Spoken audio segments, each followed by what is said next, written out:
अस्सलामुअलैकुम। Atomic structure की numericals का एक लेक्चर हम ऑलरेडी डिस्कस कर चुके थे, जिसमें मैंने आपको बोर्स थ्योरी के रेडियस के न्यूमेरिकल्स और एनर्जी के न्यूमेरिकल्स कराए थे। इस लेक्चर के अंदर यानी लेक्चर नंबर 2 के अंदर मैं आपको वेव नंबर के न्यूमेरिकल्स कराऊंगा। और वेव नंबर को अगर हम बाय डेफिनेशन पढ़ना चाहें तो वेव नंबर की डेफिनेशन होती है number of waves per unit length. आपके सामने मेंशन भी है। नंबर ऑफ़ वेव्स का मतलब कितनी वेव्स हैं, पर यूनिट लेंथ का मतलब 1 मीटर के अंदर। तो फॉर एग्जांपल ये समझ लें कि ये 1 मीटर है और 1 मीटर के अंदर कितनी वेव्स हैं, 1, 2, 3, 4, 5। तो यहाँ पर वेव नंबर कितना होगा, 5। तो जितने भी, समझाने के लिए मैंने आपको बताया 1 मीटर इतना सा होता नहीं है वैसे, तो 1 मीटर के अंदर जितनी भी वेव्स आ सकती हैं उसे हम नाम देते हैं वेव नंबर। सो वेव नंबर का जो फॉर्मूला होता है वो क्या होता है, न्यू बार बराबर है आर एच। आर एच को हम कहते हैं रेडबर्ग्स कांस्टेंट। अभी मैं सारी चीज़ों को जल्दी जल्दी कोशिश करता हूँ एक्सप्लेन करने की। n1 का स्क्वायर माइनस 1/n2 का स्क्वायर। ठीक है, ये तो हो गया वेव नंबर। आर एच हम कहते हैं रेडबर्ग्स कांस्टेंट को। इसकी एक फिक्स्ड वैल्यू होती है, अगर पेपर में नहीं भी गिवन तो आपको पता होना चाहिए, जो कि 1.09678 है। तो एग्ज़ाम के लिए आपको याद करनी है, ज़रूरी नहीं है कि वो आपको पेपर में लिख के देगा। इसकी जो यूनिट होती है वो होती है एम इनवर्स यानी मीटर इनवर्स। तो ये रेडबर्ग्स कांस्टेंट की वैल्यू लाजमी आपको याद होनी चाहिए। ठीक है, एन वन का मतलब लोअर एनर्जी वाला ऑर्बिट, यानी जिसकी एन की वैल्यू कम है वो एन वन में रखा जाएगा और जिसकी एन की वैल्यू ज़्यादा है वो एन टू में रखा जाएगा। अब थोड़ा सा स्पेक्ट्रल लाइंस को भी पढ़ लेते हैं। स्पेक्ट्रल लाइंस ये शो करती हैं कि कौन सी चीज़ कहाँ से कहाँ आ रही है, यानी कि इलेक्ट्रॉन कहाँ से कहाँ मूव कर रहा है। तो टोटल नंबर ऑफ़ 5 हमारे पास स्पेक्ट्रल लाइंस हैं। सबसे पहली सीरीज़ कहलाती है लैमन सीरीज़। लैमन सीरीज़ का नाम हम जब देते हैं जब कोई भी इलेक्ट्रॉन किसी भी ऑर्बिट में, लाइक वो दूसरे शेल में, तीसरे में, चौथे में, चाहे बाहर ही क्यों ना हो, इनफाइनाइट पे क्यों ना हो, कहीं भी हो, और वो जंप करके वापस कहाँ आ जाए, पहले शेल में। यानी n1 की वैल्यू कितनी है, 1। यानी कोई भी इलेक्ट्रॉन, देखें n1 का मतलब जहाँ आ रहा है और n2 का मतलब जहाँ से आ रहा है।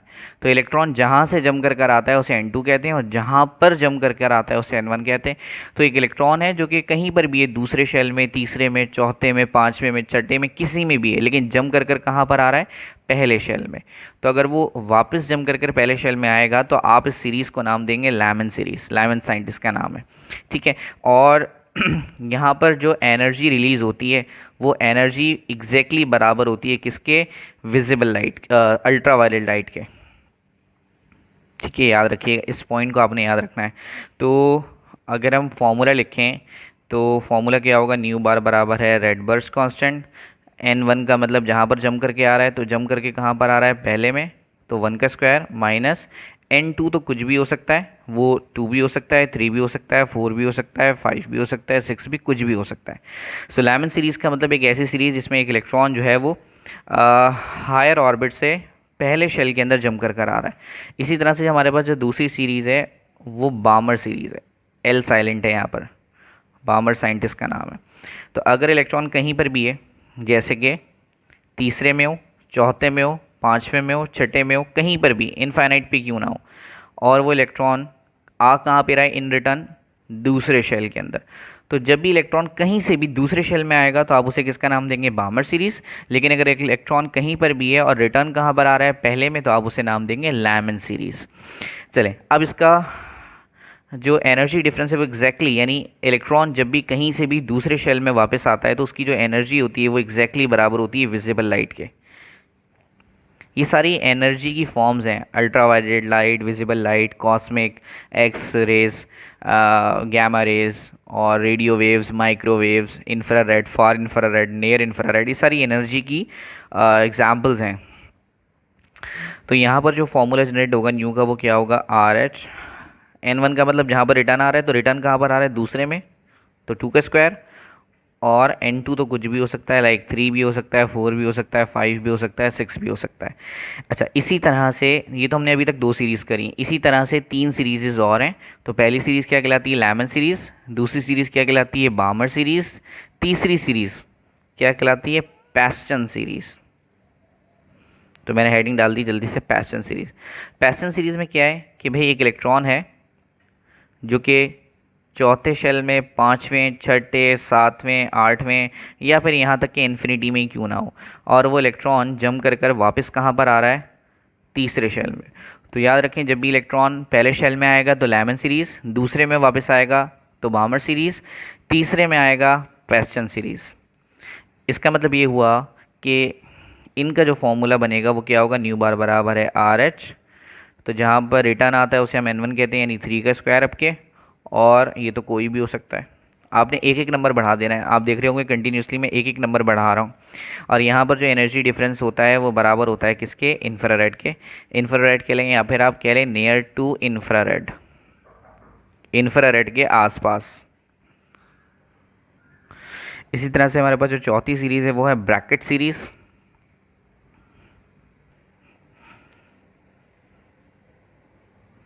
और ब्रैकेट सीरीज़ क्या है कि जब भी कोई इलेक्ट्रॉन जम कर कर कहाँ आ जाए? पहले शेल, चौथे शेल में। अगर वो पहले में आ रहा था तो लैमन, दूसरे में आ रहा था तो बामर, तीसरे में आ रहा था तो पैशन।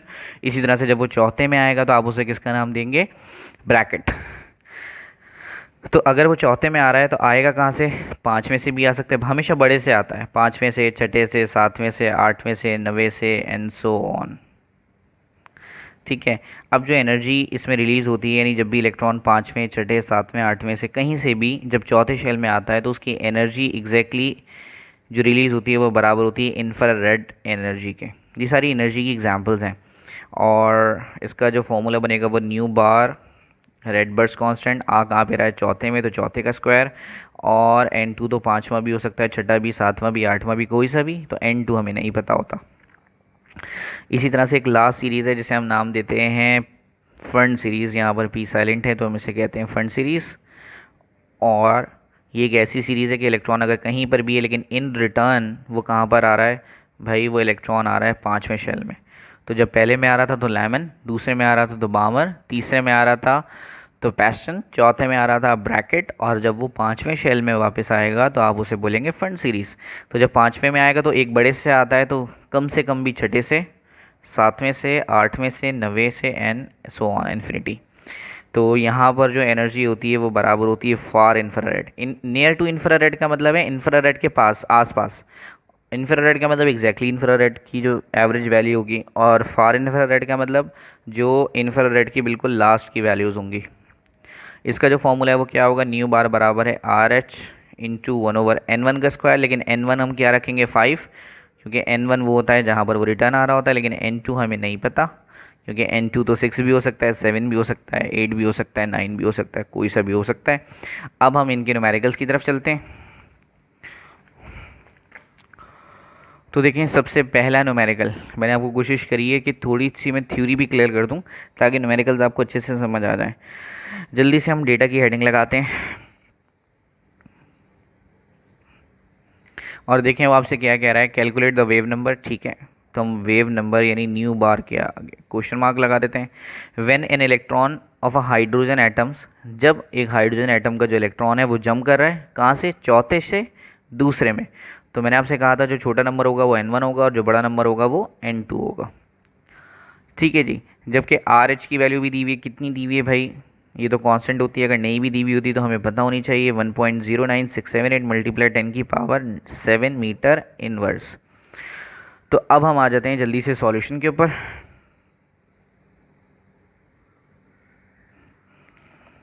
चलें, फॉर्मूला क्या है? न्यू बार बराबर है रेड बर्स कांस्टेंट इंटू 1/n1 का स्क्वायर माइनस 1/n2 का स्क्वायर। रेड बर्स कांस्टेंट की जगह इसकी वैल्यू लिख देते हैं 1.09678। n1 कितना है भाई? 2 और 2 का स्क्वायर। n2 कितना है भाई? 4, 4 का स्क्वायर। तो न्यू बार 1.09, यहाँ पर मैंने 10 की पावर नहीं लगाई, 10 की पावर 7 है। ठीक है, तो 1.09678 मल्टीप्लाई 10 की पावर 7, तो 2 का स्क्वायर लेंगे तो आ जाएगा 4, और इसी तरह से 4 का स्क्वायर लेंगे तो कितना आ जाएगा? 16।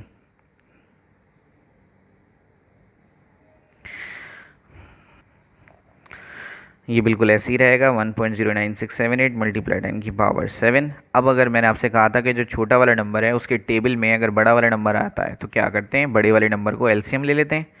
पढ़ें, 4 1 4, 4 2 8, 4 3 12, 4 4 16 आ गया।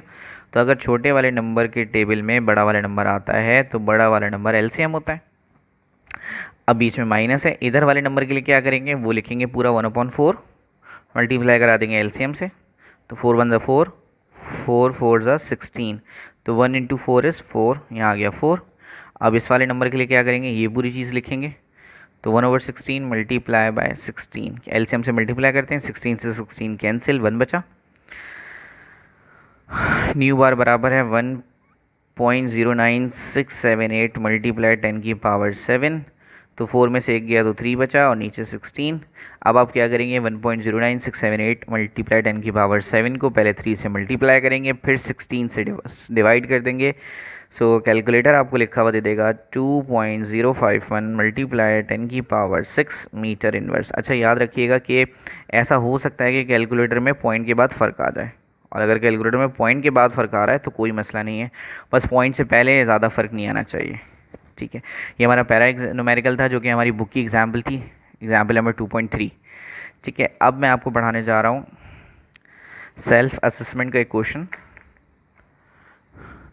तो देखें, जल्दी से हेडिंग लगा देते हैं डेटा की। क्या कह रहा है वो आपसे, what is the wave number, wave number क्या होगा of a photon when an electron jumps from n की वैल्यू 5 टू n की वैल्यू 3, यानी एक इलेक्ट्रॉन है जो कि जंप कर रहा है 5वें शेल से कहाँ पर, तीसरे शेल में। तो भाई जो छोटी वैल्यू होती है वो n1 और जो बड़ी वैल्यू होती है वो n2। तो 5वें से तीसरे में कर रहा था, यानी n1 हो गया और ये n2 हो गया। अब देखें रेडबर्ग्स कांस्टेंट की वैल्यू नहीं दी हुई, तो हमें याद होनी चाहिए 1.09678 मल्टीप्लाई 10⁻7 मीटर इनवर्स। अब हम हेडिंग डाल देते हैं जल्दी से सॉल्यूशन की। हमें फॉर्मूला पता है, न्यू बार बराबर है रेडबर्ग्स कांस्टेंट इंटू 1/n1 का स्क्वायर माइनस 1/n2 का स्क्वायर।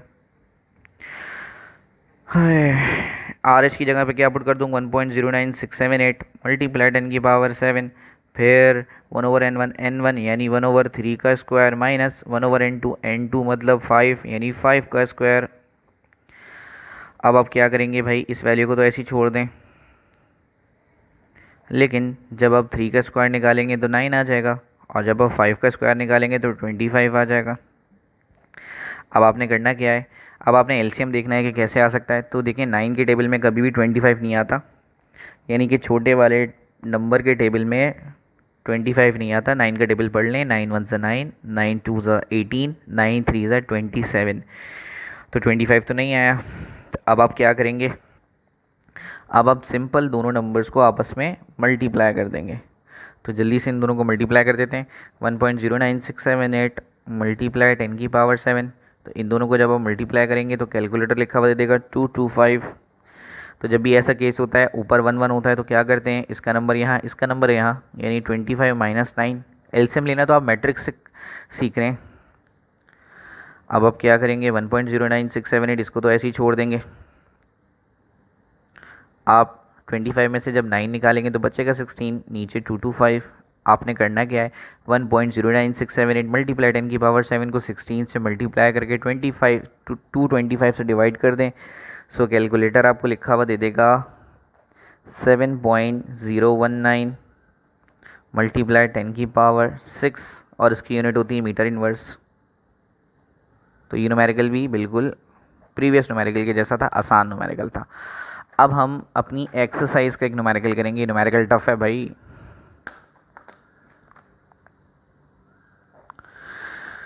तो जल्दी से एक हेडिंग लगा देते हैं डेटा की। देखिए न्यूमेरिकल क्या कह रहा है, याद रखिएगा n1 वो ऑर्बिट है जो छोटा होता है और n2 वो ऑर्बिट है जो बड़ा होता है। सही है। अब फोटोन ऑफ वेव नंबर, ओ हो वेव नंबर दिया हुआ है, वेव नंबर कितना भाई, 23 मल्टीप्लाई 10⁻5 मीटर इनवर्स। अब पहले वेव नंबर निकालना होता था, लेकिन अब वेव नंबर दिया हुआ है। Is emitted when electron undergoes a transition, ये वेव नंबर जब आया जब इलेक्ट्रॉन एक जगह से दूसरी जगह गया, from a higher energy orbit, higher energy से गया, एक इलेक्ट्रॉन है जो कि हायर एनर्जी से गया, गया कहाँ पर, टू एन की वैल्यू 2, ये नहीं पता कहाँ है, ये पता है कि गया कहाँ पर, दूसरे में। तो भाई ये हायर हायर जगह से लोअर पे जा रहा है, क्योंकि हायर से हाई पे कैसे जाएगा, हायर से तो लो पे ही जाएगा ना। तो जो हायर ऑर्बिट होता है उसे हम कहते हैं N2, यानी N2 हमें नहीं पता। वो कह रहा है from a higher energy orbit, from a higher energy orbit to N2, higher energy orbit से N2 में जा रहा है। हायर एनर्जी ऑर्बिट कौन सा है भाई हमें नहीं पता, लेकिन जा कहाँ पे रहा है, दूसरे में जा रहा है, यानी लोअर हमें पता है। हमें ये पता है भाई जा वो N1 में रहा है, लेकिन हमें ये नहीं पता कि वो जा कहाँ से रहा है, बस ये पता है कि हायर से जा रहा है। तो N1 तो समझ आ गया कि 2 है, लेकिन N2 हमें नहीं पता। और देखें वो आगे कैलकुलेट करने के लिए भी आपसे लाजमी क्या आएगा, तो लिखा हुआ है देखें, determine the orbit from which an electron fall, orbit ही मालूम करना है।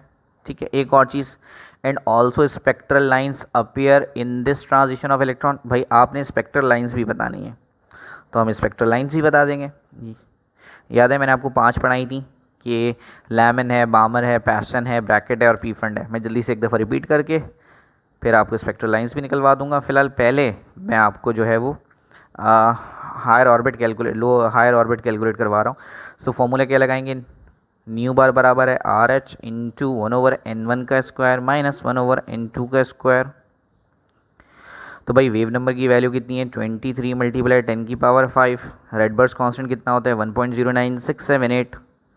N1 हमें पता है कितना है भाई 2, लेकिन N2 हमें नहीं पता। अब हम क्या करेंगे, जो वैल्यू है ये जो मल्टीप्लाई हो रही है इसके साथ ये नीचे जाके डिवाइड हो जाएगी, यानी 23 इंटू 5 डिवाइडेड बाय 1.09678। इधर क्या बचा, 1/2 का स्क्वायर, तो 2 का स्क्वायर होता है 4। N2 तो हमें मालूम करना है, इसको ऐसे ही छोड़ देते हैं। तो कैलकुलेटर में आप क्या करेंगे, कैलकुलेटर में जल्दी से इन दोनों को डिवाइड कर दीजिएगा। तो कैलकुलेटर आपको लिखा हुआ दे देगा 0.2097। 1 को 4 से डिवाइड करते हैं, कैलकुलेटर में लिखा हुआ आ जाएगा 0.25। ये हमें नहीं पता तो ये ऐसे ही रहेगा। अब हम क्या करेंगे, इसको वहाँ ले जाएंगे, वैल्यूज़ को एक तरफ कर लेंगे, तो ये जब वहाँ जाएगा तो पॉजिटिव हो जाएगा, ये अपनी जगह पर ही है, और ये जब वहाँ आएगा तो नेगेटिव हो जाएगा।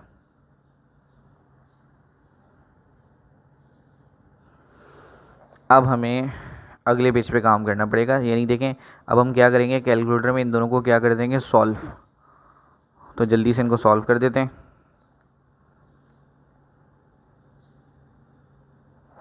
तो कैलकुलेटर आपको लिखा हुआ देगा 0.0403। भाई हमें तो N2 मालूम करना है, 1/N2 थोड़ी। अब वैल्यू को घुमा दें, इसको घुमा दें, इसको भी, ये भी घूम जाएगी। तो N2 ऊपर आ जाएगा, 1 नीचे आ जाएगा, लेकिन डिवाइड में 1 होता है तो हम नहीं लिखते। इसी तरह से यहाँ अगर डिवाइड में कुछ नहीं तो 1 है, जब ये घूमेगा तो 1 ऊपर आ जाएगा, यानी वैल्यू को हमने पलट दिया। तो अब आप 1 को जल्दी से डिवाइड कर दें 0.0403 से, तो कैलकुलेटर आपको लिखा हुआ दे देगा 24.8। अब स्क्वायर है, हमें तो सिर्फ N2 मालूम करना है, तो जब स्क्वायर इक्वल की दूसरी साइड जाता है तो बन जाता है रूट। तो आप जल्दी से कैलकुलेटर में 24.8 का रूट निकालेंगे, तो कैलकुलेटर आपको लिखा हुआ दे देगा 4.97। अब मसला ये है कि हम निकाल रहे थे नंबर ऑफ़ शेल। भाई अगर आप कभी नंबर ऑफ़ शेल निकाल रहे होते हैं तो नंबर ऑफ़ शेल हमेशा होल नंबर में होता है, यानी पहला शेल है, दूसरा शेल है, तीसरा है, चौथा है, पांचवा है, छठा है। लेकिन यहाँ देखें क्या लिखा हुआ है, 4.9। भाई ये तो कोई शेल ही नहीं हो सकता। तो 4.9 लगभग 5 के करीब करीब है, तो आप इसे राउंड ऑफ करके लिख देंगे क्या, 5। तो याद रखिएगा नंबर ऑफ़ शेल हमेशा एक होल नंबर में होगा, यानी 1 2 3 4 5 पॉइंट्स में कभी भी नंबर ऑफ़ शेल्स नहीं होते। अब उसने आपसे एक और चीज़ कही थी मालूम करने के लिए, देखें क्या उसने आपसे कहा था, and also spectral lines appear in this transition of electron. आपने स्पेक्ट्रल लाइन्स भी मालूम करनी है। अब आप यही लिखेंगे, द स्पेक्ट्रल लाइन्स, वही वर्डिंग लिखेंगे, द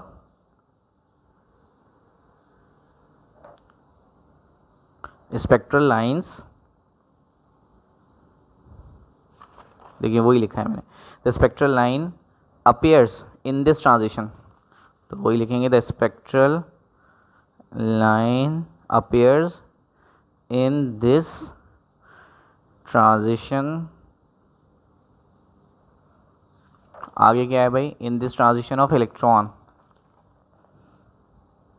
इलेक्ट्रॉन। अब ज़रा देखें, इलेक्ट्रॉन कहाँ पर आ रहा है, दूसरे में। याद करें जब इलेक्ट्रॉन पहले में आता था तो उसे हम कहते थे लाइमन सीरीज़, अभी इलेक्ट्रॉन दूसरे में आ रहा है तो उसे हम क्या बोलेंगे, बामर। अगर तीसरे में आता है तो पेस्टन, चौथे में आता तो ब्रैकेट, पाँचवें में आता तो फंड।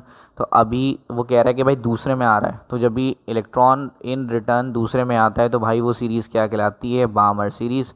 तो जल्दी से मेंशन कर देते हैं, इज़ बामर सीरीज़। यहाँ पर हमारे पास वेव नंबर के न्यूमेरिकल ख़त्म हो गए। तो इस तरह से हमारा ये लेक्चर भी एंड हो गया।